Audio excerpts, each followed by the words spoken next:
Hey everyone, welcome back to our channel. Today I'm going to show you how to fix an issue that many Samsung users face.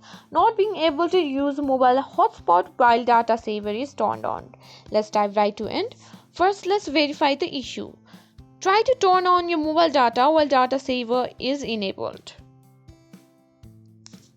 Go to settings, then on connection, then on mobile hotspot and tethering, and attempt to try on the hotspot.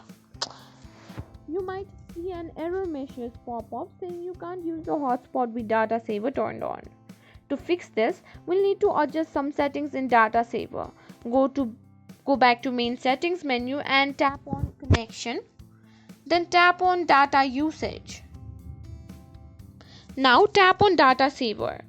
There you'll see an option called allow app while data saver on. Tap on it. This list shows all the apps installed on your phone. You'll need to be able to data uses for the apps that are essential for your hotspot to work.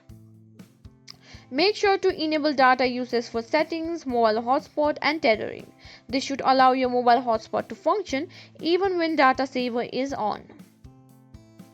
Now go back and try to turn on the mobile hotspot again. And there you go, the mobile hotspot is now working even with data saver turned on. And that's it, you successfully fixed the mobile hotspot issue with data saver on your Samsung device.